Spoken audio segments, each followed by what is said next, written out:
বিয়ের পর প্রতিটা মেয়ে হয়তোবা এরকম আজকাল নিজের জন্য কি শপিং করব, নিজের সংসারে ঘরের জন্য শপিং করেই তো কুল পাই না। সেদিন গিয়েছিলাম আমার বড় ননাসের বাসায় দাওয়াত খেতে। আসার সময় ঘর সাজানোর জন্য দারুণ একটা জিনিস কিনে নিয়ে এসেছি। আসসালামু আলাইকুম, hello everyone, this is Silvi and I am from SR stories. I hope you all are doing good. তো সকালবেলা ঘুম থেকে ওঠার পর ফ্রেশ হয়ে ব্রেকফাস্ট করে দেন রেডি হয়ে নিলাম, কারণ আজকে লাঞ্চের একটা দাওয়াত আছে আমার ননাসের বাসায়, আকিকার দাওয়াত। তো এটার জন্যই আর কি রেডি হচ্ছিলাম। ইতিমধ্যে আপনারা অনেকেই হয়তো আমার এই ড্রেসটা দেখেছেন, আর যারা দেখেননি তাদের উদ্দেশ্যে আমি আবারও দেখাই দিলাম, দেখে নেন। এটা হচ্ছে ওয়ান পিস টপস ছিল, যেটা আমি জেন্টাল পার্ক থেকে নিয়েছিলাম। আর এই যে দেখেন, আমরা অলরেডি বের হয়ে গিয়েছি। আর আমার কানের পাশে একটা ছোট্ট সুন্দর ফুল দেখতে পাচ্ছেন, এটা আমার শাশুড়ি যাওয়ার সময় আমার কানে গুঁজে দিয়েছিল। তো ওটাই যে ছিল, বেশ ভালোই লাগতেছিল না। আমার ননাসের বাসায় যেতে বেশি একটা সময় লাগে না। ওনাদের বাসা বাইপেল আশুলিয়া, যারা চিনেন এইদিকে তারা চিনবেন। তো আমরা চলে এসেছি। এখানে যে সবার জন্য খাওয়া দাওয়ার ব্যবস্থা করেছিল। তো আমরা এখানে এসে দেখলাম প্রথমে, আর এখানে একটু রাশ ছিল, দ্যাটস ওয়াই যে আমরা বাসায় চলে যাই আর ডিসিশন নেই যে বাসায় যে খাওয়া দাওয়া করব। এদিকে আরশি, আমার বড় ননাসের ছোট মেয়ে। আপনারা সবাই জানেন যে রিফাত রিসেন্টলি অসুস্থ, ডেঙ্গু হয়েছিল, এখন ভালো, তবে শরীরটা খুবই দুর্বল। তাই আমার বড় ননাস ওকে দেখতে এসেছিলেন। তখন আরশিও এসেছিল, আর আরশি চুড়িগুলা রেখে গিয়েছিল, তাই আমি নিয়ে আসছি আজকে, তাই ওকে পরিয়ে দিচ্ছিলাম।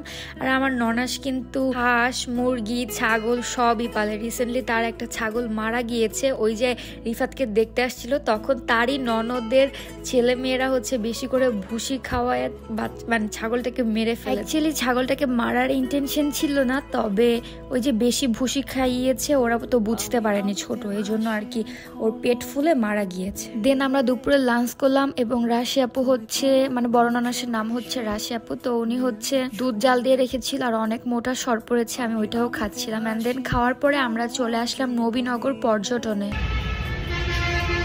আমরা পর্যটনে চলে এসেছি।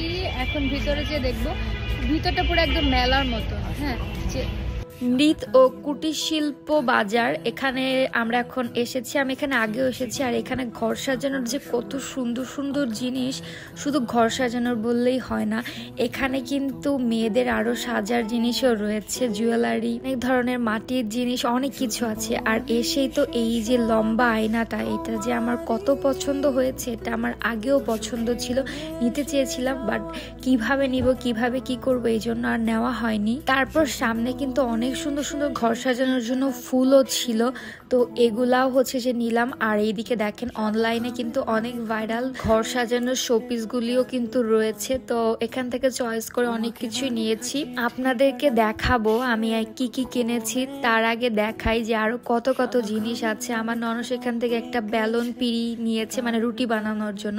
এইদিকে ওনারা ওপেনলি সবকিছু রেডি করছিল, এটা দেখার পর খুব ভালো লেগেছিল। এই মোড়াটার দাম 1500 টাকা চেয়েছে, তাই আমি আর এটা নিলাম না। তারপর আমি যে আয়নাটা নিয়েছি, হ্যাঁ, ওই আয়নাটার সঙ্গে একটা ফুলদানি লাগতো, তো ওইটার জন্য একটু ফুলদানিও নিলাম। ফুল ম্যাচিং করে এখান থেকে চয়েস করে নেওয়া যাবে, নর্মালি তো এটাই হয়, তো এখানেও তার ব্যতিক্রম নয়। আমরা সবকিছু কিনে নিয়ে বাসায় চলে এসেছি। আর এই যে দেখো, এইগুলা জিনিস আমি কিনেছি, কোথায় রাখবো সেট আপ গুলা করতেছিলাম। আর আসার পরেই আমি কাজে লেগে পড়েছি। এখনো দেখো ড্রেসই খুলিনি, আমি কতটা এক্সাইটেড। অনেকদিন ধরে ইচ্ছা আমার, এটা ড্রিম, যে আমি এরকম বড় একটা আয়না কিনবো আর সেটাকে সাজাবো। আমি কিন্তু একটা ঝাড়বাতিও কিনেছি, যেটা আমি আয়নার সোজাসুজি উপরে লাগাবো। আর এটা অবশ্যই আমি লাগাতে পারবো না, কারণ এটা মিস্ত্রিদেরকে দিয়ে লাগাতে হবে। আর রাতের বেলা মিস্ত্রি এসে দেখে গিয়েছিল, উনি একটু বিজি থাকার কারণে ওই দিন আর লাগাতে পারেনি। রাতের বেলা আমি এই খাবারগুলি গরম করছিলাম।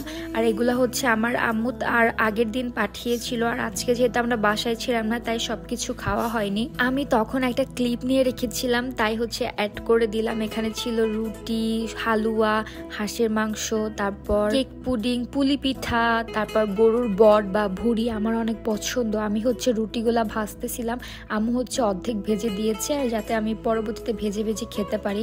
এই গরুর বটটা আমার অনেক পছন্দ, কার কার ভালো লাগে আমাকে জানিয়েন, অনেকের কাছে ভালো নাও লাগতে পারে, এই জন্য বললাম। রাতের বেলা আমরা এগুলা ডিনার করি। আর তারপরে এই যে দেখো, নেক্সট ডে নাইটে যে এই নিয়ে আসে এবং লাইটটা লাগাইয়ে দেয়। নেক্সট ডে মর্নিং এই লাগাতে পারতাম, বাট ওই দিন সারাদিন কারেন্ট ছিল না। সকাল 8 4টা থেকে না, সকাল 6টা থেকে বিকাল 5টা পর্যন্ত কারেন্ট ছিল না।